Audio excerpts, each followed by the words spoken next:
الحمد لله الذي جعل شهر رمضان أفضل شهور العام واختصه من بين الشهور بفريضة الصيام وجعل صيامه أحد أركان الإسلام وندب إلى قيامه فمن أكملها إيمانا واحتسابا تم له دينه واستقام وأشهد أن لا إله إلا الله وحده لا شريك له الملك العلام وأشهد أن سيدنا ونبينا ومولانا محمدا عبد الله ورسوله أفضل من صلى وصام وأتقى من تهجد وقام اللهم صل على عبدك ورسولك محمد مصباح الظلام وعلى آله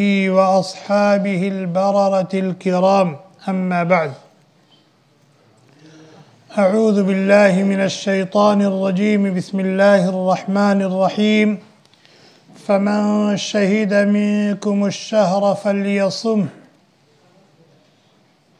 وعن عبد الرحمن بن عوف رضي الله عنه قال قال رسول الله صلى الله عليه وسلم إن الله فرض عليكم صيام رمضان وسننت لكم قيامه فمن صامه وقامه إيمانا واحتسابا خرج من ذنوبه كيوم ولدته أمه رواه النسائي أو كما قال النبي صلی اللہ علیہ وسلم۔ آج ماہ شعبان کی 29 تاریخ ہے۔ اگر آج چاند ہو گیا تو کل رمضان کی پہلی تاریخ ہے، اور اگر آج چاند نہ ہوا تو پھر پرسوں رمضان کی پہلی تاریخ ہے۔ بڑے خوشبخت اور خوش نصیب ہیں وہ لوگ جن کو اللہ رب العزت نے محض اپنے فضل و کرم سے یہ رمضان کا مبارک مہینہ عطا فرمایا، اور اس ماہ مبارک کی قدردانی کی توفیق بھی عطا فرمائی۔ اگر اس ماہ مبارک کی قدردانی نہ کی گئی تو رمضان کا مل جانا یہ کوئی نعمت نہیں ہے، بلکہ بسا اوقات یہ مصیبت ہے۔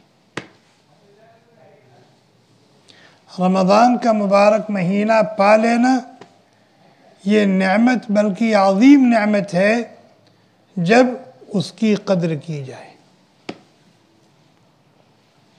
اور اس ماہ مبارک کی قدردانی ہے کیا اور ہوگی کیسے؟ عام دنوں کی بنسبت اللہ تبارک و تعالی نے اس ماہ مبارک میں اپنے بندوں اور اپنی بندیوں کو 2 اضافی احکام دیے۔ 5 وقت کی نماز یہ سال کے 12 مہینے پڑھ لیں۔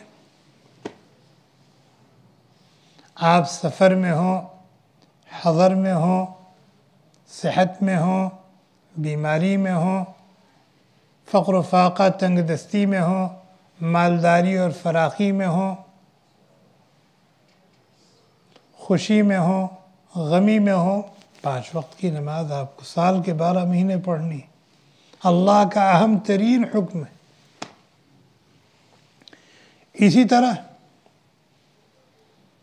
اللہ کے سامنے ہاتھ پھیلانا، اللہ کو اپنا دکھڑا سنانا، اپنی حاجات و ضروریات کو اللہ کے سامنے رکھنا، اپنی مشکلات اور مسائل کو اللہ کے سامنے پیش کرنا، یہ ہماری پورے سال کی ضرورت ہے، اور ہم سے اللہ تعالیٰ کی طرف سے اس کا مطالبہ ہے کہ مجھ سے مانگو، مجھ سے مانگو۔ اسی طرح قرآن کریم کی تلاوت، اس کا مطالبہ ہر مسلمان مرد و عورت سے سال کے 12 مہینے، صرف رمضان میں قرآن کی تلاوت نہیں ہونی، سال کے 12 مہینے ہم کو اللہ کی اس عظیم کتاب سے وابستہ رہنا، جڑا رہنا۔ اسی طریقے سے حسب توفیق صدقہ و خیرات، صدقہ و خیرات ہی رمضان کے ساتھ خاص نہیں ہے، سال کے 12 مہینے ہم سے اس کا مطالبہ ہے اور ہم اس کے مکلف ہیں۔ اسی طرح سے توبہ و استغفار کا اہتمام، اذکار و اوراد کا اہتمام، یہ سال کے 12 مہینے ہمیں کرنے۔ ہاں، اس ماہ مبارک میں ان تمام کے ساتھ 2 اور کام کرنے۔ رمضان کے دن میں روزہ رکھنا ہے، یہ اللہ کا حکم ہے اور فرض کے درجے کا حکم ہے، اور اسلام کے 5 بنیادی ارکان میں چوتھا انتہائی اہم اور بنیادی رکن ہے، اور یہ اللہ تبارک و تعالیٰ کا اتنا اہم ترین فریضہ اور حکم ہے کہ ہم سے پہلے جتنی امتیں گزری ہیں، کتنی امتیں گزری، کتنے انبیاء گزرے، 1.25 لاکھ انبیاء کرام دنیا میں تشریف لائے، تو ہر نبی کی امت ہے تو 1.25 لاکھ امت ہوئی کہ نہیں ہوئی؟ اللہ تعالیٰ کہتے ہیں کما کتب علی الذین من قبلکم، ہم نے تم پر روزے فرض کیے جیسا کہ تم سے پہلی امتوں پر روزے فرض کیے تھے، اور ہم سے پہلے کتنی امتیں گزری؟ 1.25 لاکھ، تو گویا کہ 1.25 لاکھ امتوں کو یہ عظیم حکم دیا گیا تھا، اور ہر امت کے باتوفیق لوگوں نے اللہ کے اس حکم کو پورا کیا۔ ہمیں بھی اللہ کے اس حکم کو پورا کرنا ہے، تو ہم یہ طے کر لیں کہ ہم اللہ کے اس حکم کو پورا کریں گے، اللہ کے اس حکم کو پورا کریں گے، حالات جیسے بھی ہوں۔ ڈیوٹی ہے، ڈیوٹیوں میں بھی اتار چڑھاؤ ہے، بعض لوگوں کی ڈیوٹیاں آسان ہیں، بعض لوگوں کی ڈیوٹیاں مشکل ہیں، اور جب ڈیوٹی مشکل ہے تو روزہ رکھنا بھی تھوڑا سا دشوار ہوگا، تو ہمت سے کام لیں اور اللہ تعالیٰ سے عہد کر لیں کہ اے اللہ کیسی بھی مشقت اور پریشانی ہوگی، ہم انشاءاللہ ہمت کر کے آپ کے اس حکم کو پورا کریں گے، اور اس طرح سے روزے کا حکم پورا کریں گے، روزہ رکھیں گے جیسے ہمارے پیارے نبی نے رکھا ہے، جیسے ہمارے پیارے نبی صلی اللہ علیہ وسلم نے روزہ رکھ کر کے بتایا ہے، اور ہمیں اس طرح روزہ رکھنے کی تعلیم دی ہے، تلقین کی ہے، اس طرح سے ہم روزہ رکھیں گے۔ ایک کام تو یہ کر لیں۔ دوسرا حکم جو اللہ تبارک و تعالیٰ کی طرف سے ہمیں دیا گیا ہے، وہ رمضان کی رات میں تراویح پڑھنے کا حکم ہے۔ دوسرے دنوں میں تراویح نہیں ہے، رمضان میں، اور یہ رمضان کی خاص عبادت ہے، یہ رمضان کی خاص عبادت ہے۔ دن میں ایک اضافی حکم دیا گیا روزے کی شکل میں جو فرض کے درجے کا ہے، اور رات میں ایک اضافی عبادت دی گئی تراویح کی شکل میں جو سنت مؤکدہ کے درجے کی ہے۔ تہجد کی نماز یہ تو سال کے 12 مہینے میں شروع ہے۔ ہم جس عظیم نبی کے ماننے والے ہیں، وہ نبی سال کے 12 مہینے تہجد پڑھتے تھے، اور ایسی تہجد پڑھتے تھے، ایسی تہجد پڑھتے تھے، ایسی تہجد پڑھتے تھے کہ پائے مبارک سوج جاتے تھے، ورم آ جاتا تھا، آپ تھک کے چور ہو جاتے تھے۔ کتنا تھک جاتے تھے،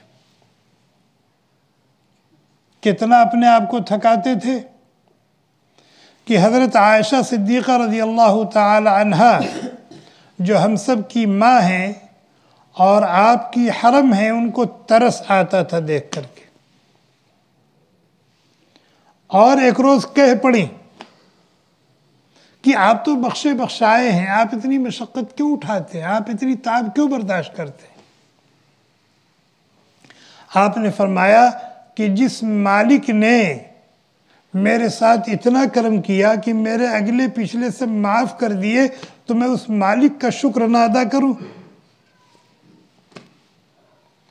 اور صرف یہ نہیں کہ عائشہ کو ترس آتا تھا، حفصہ کو ترس آتا تھا، ام سلمہ کو ترس آتا تھا، ام حبیبہ کو ترس آتا تھا، خدیجہ اور سودا کو ترس آتا تھا، نہیں خود جس کے سامنے کھڑے ہوتے تھے، جس کے سامنے اتنا لمبا قیام، اتنا لمبا رکوع، اتنا لمبا سجدہ، اس کو ترس آتا تھا۔ وہ کہتا تھا طٰہ طٰہ ما انزلنا علیک القرآن لتشقیٰ، میرے پیارے میں نے اس لیے تو نہیں قرآن دیا تم کو کہ تم اپنے آپ کو اتنی مشقت میں ڈالو۔ تو تہجد کی نماز یہ تو سال کے 12 مہینے میں شروع ہے، لیکن ایک اضافی نماز اللہ تبارک و تعالیٰ نے ہمیں عطا فرمائی رمضان میں، رمضان کی رات میں، جس کو ہم تراویح کہتے ہیں، اور عربی میں اس کو قیام رمضان کہا جاتا ہے۔ چنانچہ اللہ کے نبی علیہ السلام نے فرمایا، بخاری شریف کی روایت ہے، حضرت ابو ہریرہ رضی اللہ تعالیٰ عنہ راوی ہیں، اللہ کے نبی علیہ السلام نے فرمایا، من قام رمضان ایمانا واحتسابا غفر له ما تقدم من ذنبه، جس شخص نے رمضان کی رات میں قیام کیا، یعنی تراویح پڑھی، اللہ کا حکم سمجھ کر، اللہ کے وعدوں پر یقین رکھتے ہوئے، اللہ سے اجر و ثواب کا امیدوار بن کر، خوش دلی کے ساتھ، شوق و ذوق کے ساتھ، تو اس کے اس عمل کی برکت سے اس کے سارے گناہ معاف کر دیے جائیں گے۔ اور روزہ کا حکم پورا کرنے والوں سے کیا وعدہ ہے؟ بخاری ہی شریف کی روایت ہے، حضرت ابو ہریرہ رضی اللہ تعالیٰ عنہ راوی، اللہ کے نبی علیہ السلام نے فرمایا، من صام رمضان ایمانا واحتسابا غفر له ما تقدم من ذنبه، جس شخص نے اللہ کا حکم سمجھ کر، اللہ کے وعدوں پر یقین رکھتے ہوئے، اللہ سے اجر و ثواب کا امیدوار بن کر، خوش دلی کے ساتھ، شوق و ذوق کے ساتھ، اللہ کا حکم پورا کرنے کے جذبے سے روزہ رکھا، غفر له ما تقدم من ذنبه، اس کے تمام گناہ معاف کر دیے جائیں گے۔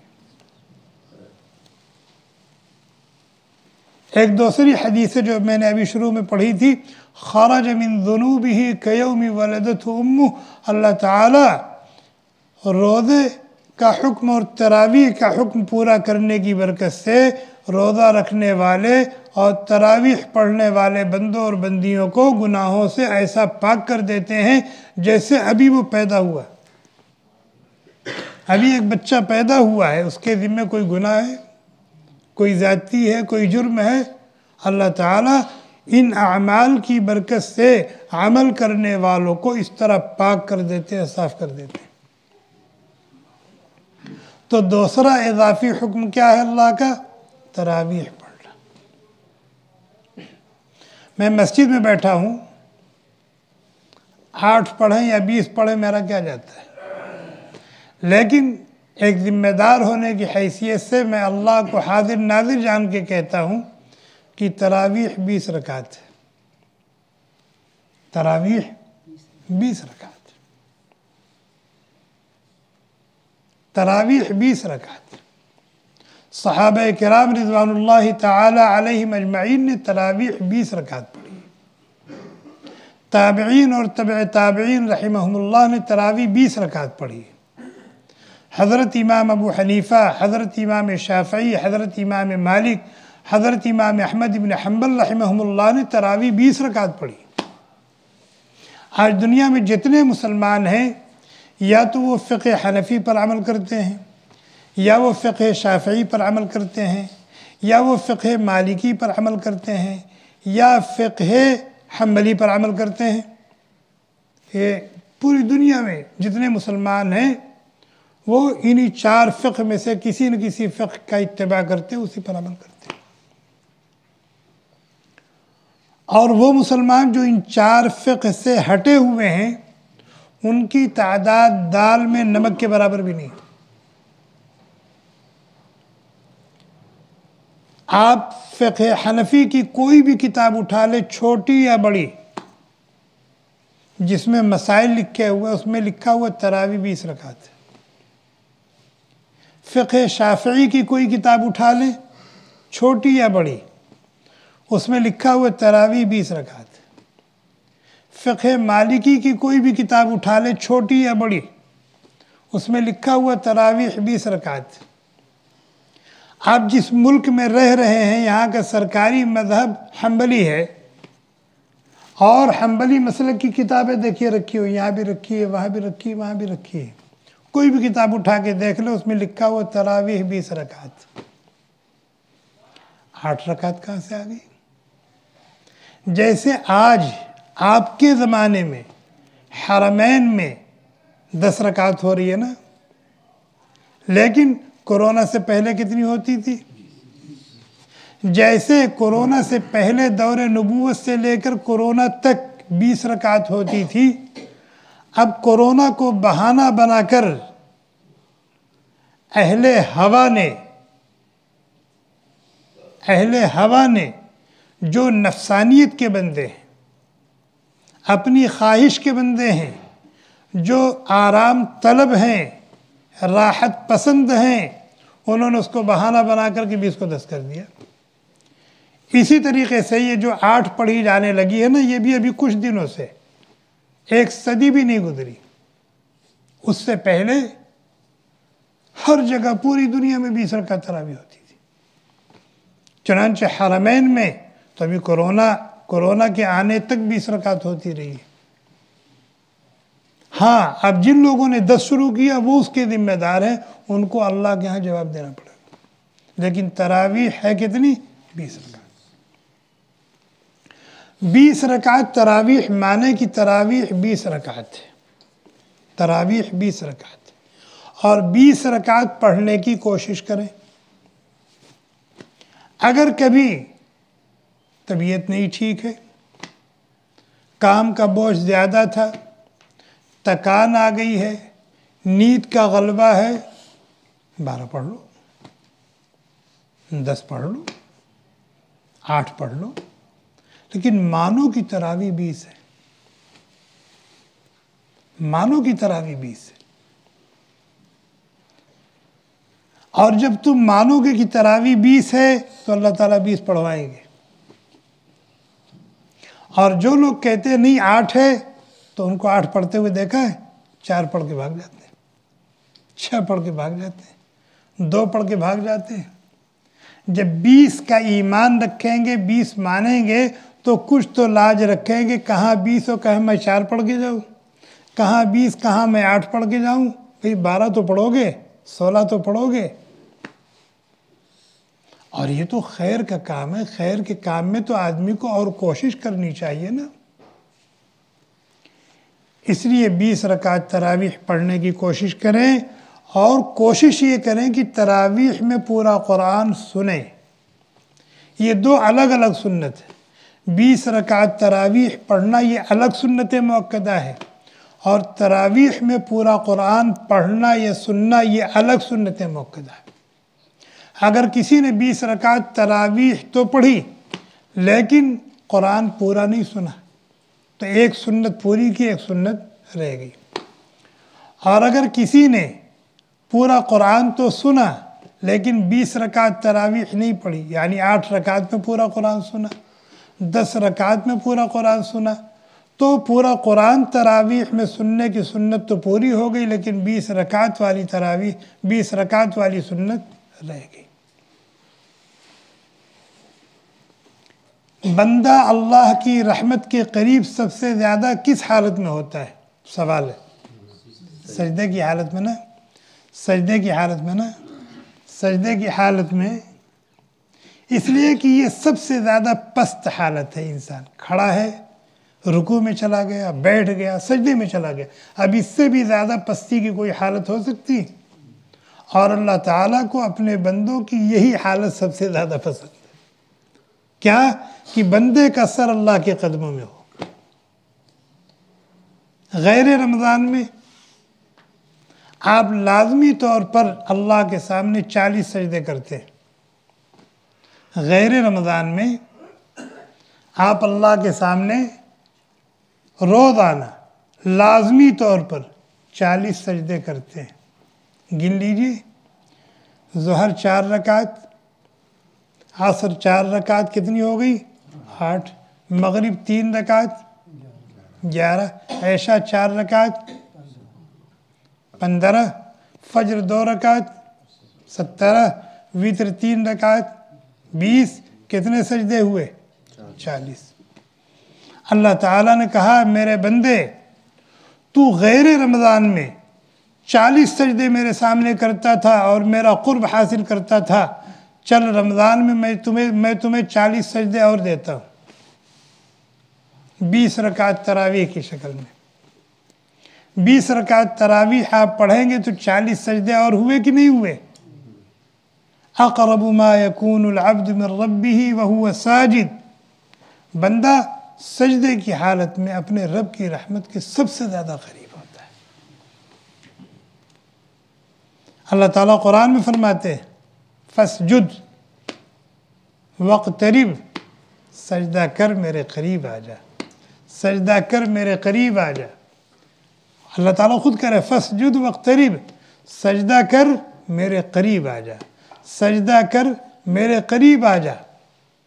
تو اللہ تعالیٰ نے غیر رمضان میں لازمی طور پر 40 سجدے کروائے ہیں اور رمضان کا مبارک مہینہ عطا فرما کر کے مزید 40 سجدے عطا کر دیے ہیں تاکہ تم اللہ کے اور زیادہ قریب آ جاؤ، اور زیادہ قریب آ جاؤ. تو انشاءاللہ اہتمام کریں گے نا.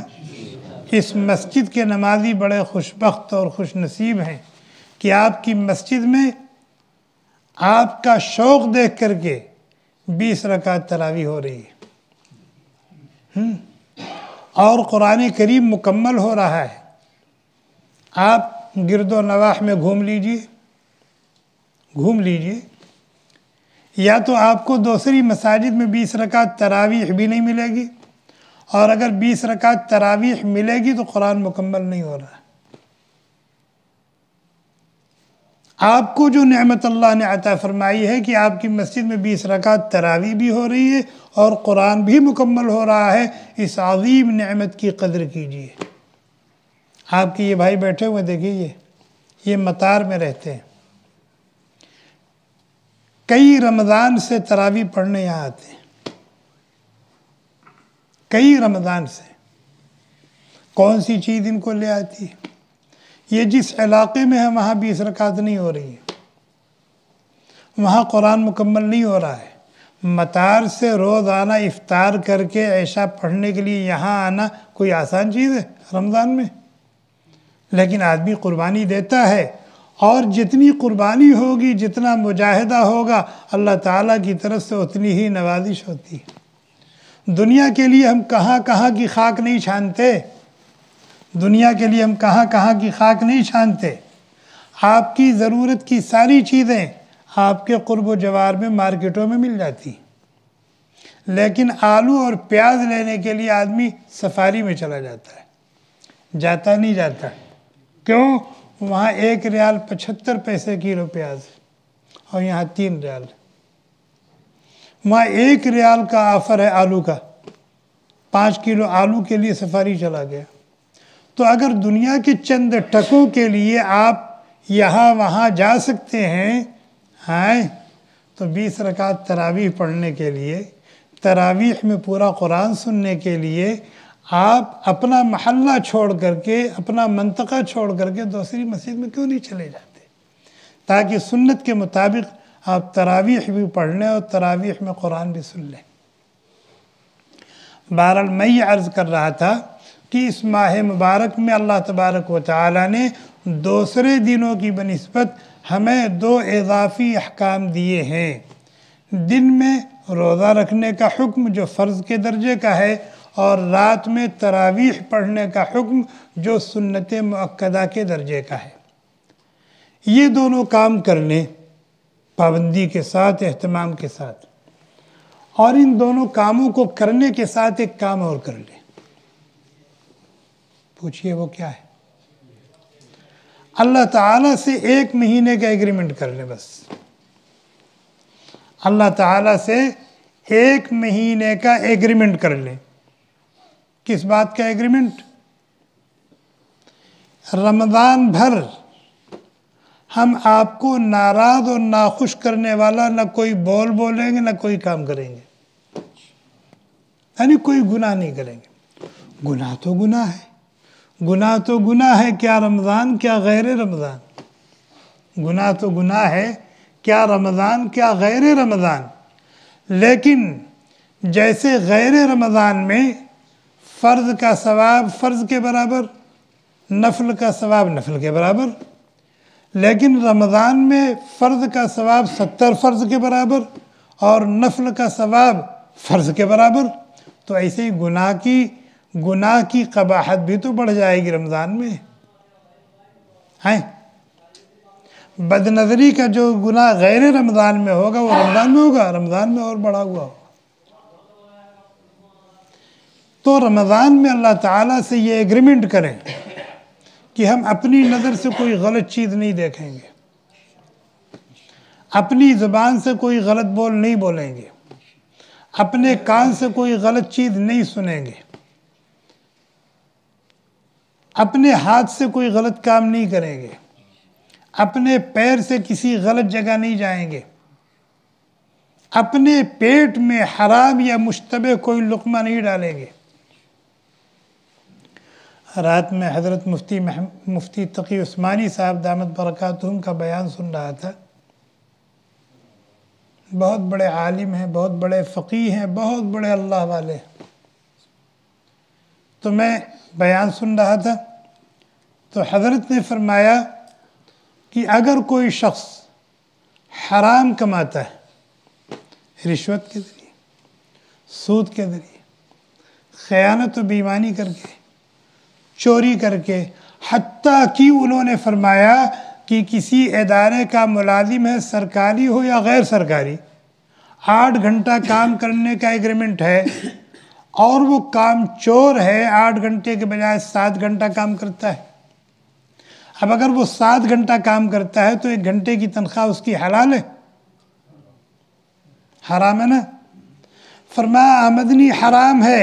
اس نے بریانی بنایا اور پھر کھانا کھانے بیٹھا، کہتا بسم اللہ الرحمن الرحیم، فرمایا اس نے کفر کیا. خدا کی قسم رات میں نے سنا.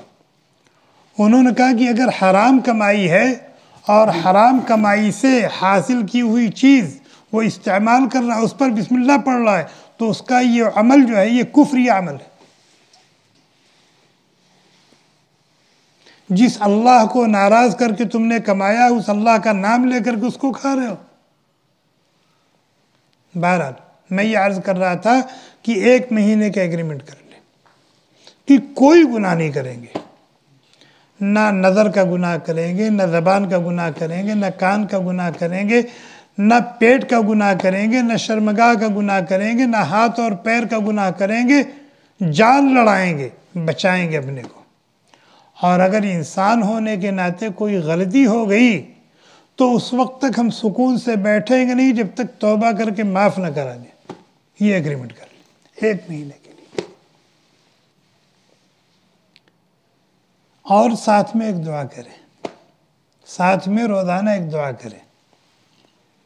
اور وہ دعا یہ کریں کہ اے اللہ، جس طرح آپ نے اس ماہ مبارک میں یعنی 1 مہینہ ہمت کر کے اپنے احکام کو پورا کرنے کی توفیق دی ہے، جان لڑا کر گناہوں سے بچنے کی ہمت دی ہے، یہی توفیق، یہی ہمت آئندہ 11 مہینے کے لیے بھی دے دیجئے. اس شخص نے رمضان کی قدر کر لی جس نے نبی علیہ السلام کے بتائے ہوئے طریقے کے مطابق روزہ رکھا اور تراویح پڑھی اور ہمت کر کے ہر قسم کے گناہوں سے اپنے آپ کو بچایا. یہ خوش بخت اور خوش نصیب انسان ہے جس نے اللہ تبارک و تعالیٰ کی اس عظیم نعمت کی جو رمضان کی شکل میں ہمیں عطا ہوئی ہے، اس نے اس کی قدر کر لی۔ رمضان رخصت ہوگا تو اس بندے کو، اس بندی کو دعائیں دیتا ہوا جائے گا۔ یہ رمضان جب رخصت ہوگا تو اللہ کے اس بندے کو، اللہ کی اس بندی کو جس نے قدر کی ہے، اور قدر کرنے کی شکل میں نے بتائی، دعا دیتا ہوا جائے گا، دعا دیتا ہوا جائے گا، دعا دیتا ہوا جائے گا۔ اور کل قیامت کے دن جب نفسی نفسی کا عالم ہوگا، ہر ایک کو اپنی پڑی ہوگی، کوئی کسی کا پرسان حال نہیں ہوگا۔ ماں باپ اپنی اولاد سے چھپ رہے ہوں گے، اولاد اپنے ماں باپ سے بھاگ رہی ہوگی، نہ بیوی شوہر کی ہوگی، نہ شوہر بیوی کا ہوگا، دوست سے چھپ رہا ہوگا۔ اس وقت یہ رمضان آئے گا، اس وقت یہ رمضان آئے گا بارگاہ رب العزت میں، اے اللہ تیرا یہ بندہ ہے، اے اللہ تیری یہ بندی ہے،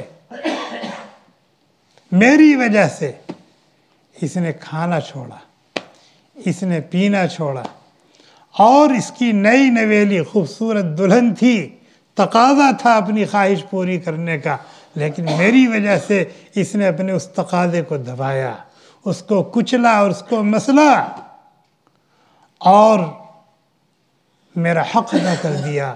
نظر بھی گندی نہیں ہونے دی، زبان بھی گندی نہیں ہونے دی، کان بھی گندا نہیں ہونے دیا، پیٹ بھی گندا نہیں ہونے دیا، شرمگاہ بھی گندی نہیں ہونے دی، ہاتھ اور پیر کو بھی بچایا۔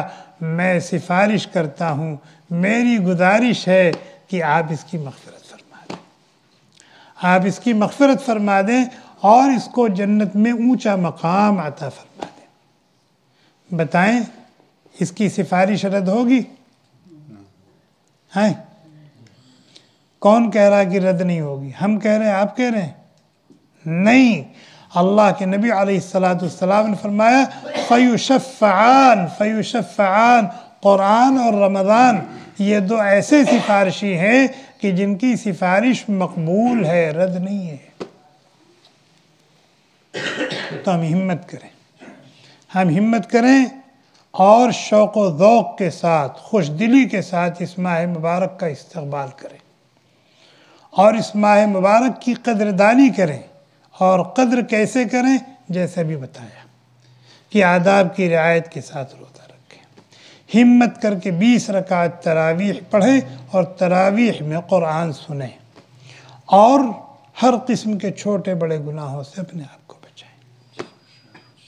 اگر ہم ایسا کر لیں گے تو انشاءاللہ رمضان کا یہ مبارک مہینہ جو سراپا خیر و برکت بن کر کے آیا ہے، یہ ہمارے حق میں خیر و برکت ہی کا مہینہ ہوگا، اور یہ جب رخصت ہوگا تو انشاءاللہ ہماری مغفرت ہو چکی ہوگی، ہم اللہ کے محبوب اور مقرب بن چکے ہوں گے۔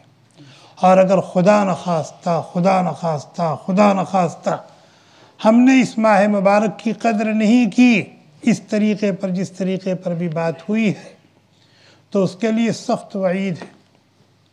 حضرت کعب رضی اللہ تعالیٰ عنہ کہتے ہیں، حاکم کی روایت ہے، نبی علیہ السلام نے فرمایا رغم انفہ، تباہ و برباد ہو جائے وہ شخص، رغم انفہ، بیڑا غرق ہو اس شخص کا، رغم انفہ، ناس ہو جائے اس کا۔ صحابہ نے پوچھا کس کا؟ فرمایا من ادرک رمضان فلم یغفر لہ، جس کو رمضان کا مبارک مہینہ ملا، جو عظمتوں والا مہینہ ہے، برکتوں والا مہینہ ہے، رحمتوں والا مہینہ ہے، جس میں اللہ تبارک و تعالیٰ کی رحمت ٹوٹ کر برستی ہے، اور اس نے اس رحمت سے اپنی جھولی کو بھر نہیں لیا، اس رحمت کا اپنے آپ کو مستحق نہیں بنا لیا، اس کی مغفرت نہیں ہوئی، اس کا بیڑا غرق ہو جائے، وہ تباہ و برباد ہو جائے، اس کا ستیہ ناس ہو جائے۔ پھر یہ وعید ہے ان لوگوں کے لیے جن کو رمضان کا مبارک مہینہ تو ملا لیکن انہوں نے قدر نہیں کی۔ اللہ تعالی ہم سب کو توفیق عطا فرمائے، اللہ تعالی ہم سب کو توفیق عطا فرمائے، اللہ تعالی ہم سب کو توفیق عطا فرمائے۔ سبحانک اللہم بحمدک، نشہد ان لا الہ الا انت، نستغفرک ونتوب الیک۔ سبحان ربک رب العزة عما یصفون، وسلام علی المرسلین، والحمد للہ رب العالمین۔ جزاک Thanks for watching. Don't forget to like, comment, share and subscribe to Al Wahid channel.